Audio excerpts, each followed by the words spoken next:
rolling through resistance on a bicycle.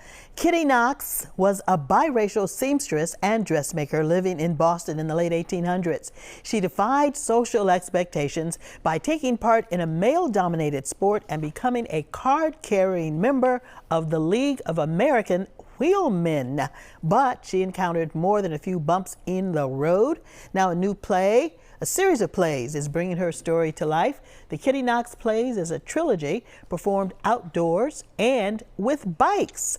And joining us now to discuss the immersive performances is one of the three playwrights, Kirsten Greenidge, and Hampton Richards, who plays Kittie Knox. Hello. Hi. So, Kirsten, Kittie Knox was an historic trailblazer with local roots. Tell us a little bit more about her story. So she's born in Cambridge. Her father is black, her mom is white, and her mom is a seamstress as well. And she grows up in the former West End and makes clothes. And then she finds her way very young to bicycling, right around when the cycling craze is hitting its height and its peak in the United States, but particularly in Boston. Who knew? Who knew? Who knew? Right? Place and Place knew and had us work on a play. And Larry Fazan, who wrote the book, also was very interested in telling Kittie's story. Mm-hmm. Now, Hampton, it's a very unique theater experience, a very unique production. What's it going to be like for the audience? Yeah, so it takes place at 3 separate locations. So there's one in Cambridge, one in Milton, and one in Alston. And within those 3 plays, there are 3 separate locations too. So the audience is kind of moving along with the story. And we're also outside, like you said, and we're also fully on bikes. So my character is probably 80% on the bicycle. Now that's, okay, say that again.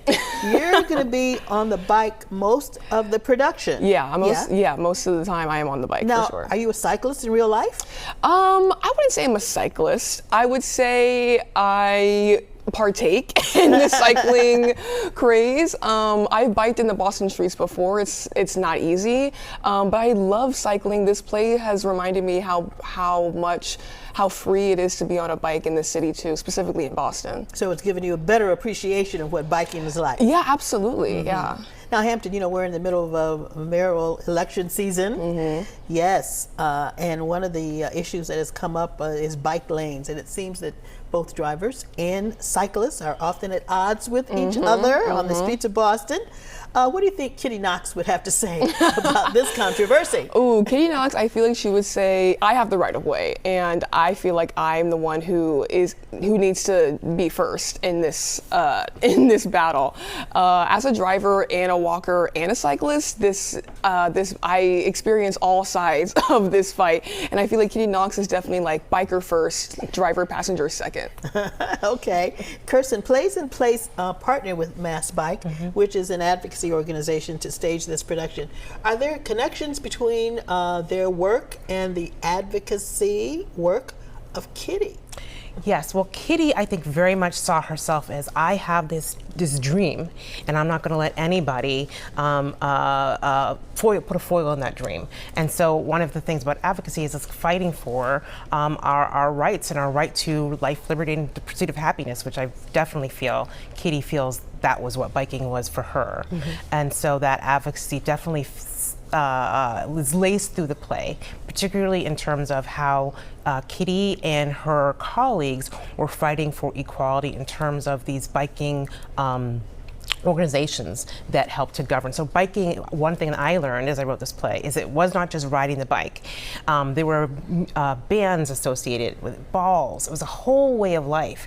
And so when you take into account that this was happening at the turn of last century, post-Reconstruction, and there's this huge backlash against, right after the Civil War, and providing rights for formerly enslaved and free blacks in the United States. And so really those laws that were coming in trying to prevent cyclists from having equality were something that Kittie and her colleagues were fighting against, and fighting for the right to be able to enjoy this livelihood that they really loved it. I was surprised by all the history in terms of how much biking or cycling governed lives.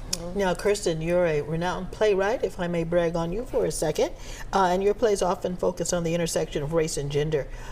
Kittie is not a well-known historic figure. People don't know Kittie Knox, don't know who Kittie Knox is. Tell us more about why you think it's important to tell her story. One, representation is extremely important. So even before I had my own kids, one of the ways I choose what stories I want to tell is how is modeling possible by my telling this story? And so Kittie's life, in terms of this very young person, she comes into the public record. My play is the first play, begins in 1893, and it's set in Martha's Vineyard, where that's one of the first places we see Kittie in the public record. And she is there cycling and enjoying the newly paved roads of Martha's Vineyard, which were put there to enable cycling. It's talking about bike space, safe spaces for bicycles to cycle. So I was very much interested in making sure the story is told so that when a child, if they're Black, if they're Asian, sees Kittie, this play, is able to say, I see myself, and I could do that as well. All right, thank you, Hampton. As we close out, how does the work move beyond the plays? Is there a call to action for your audience? I definitely don't take for granted being able to bike freely in this city. I was thinking about that in rehearsal a while ago. I was like, this is definitely what she fought for. She fought for all of us to enjoy biking together and this community of cyclists. So I feel like I want people to leave this play feeling like they have a new outlook on the biking community or just what it really means to be free in the city of Boston. And to be able to do what you love. Exactly, yeah.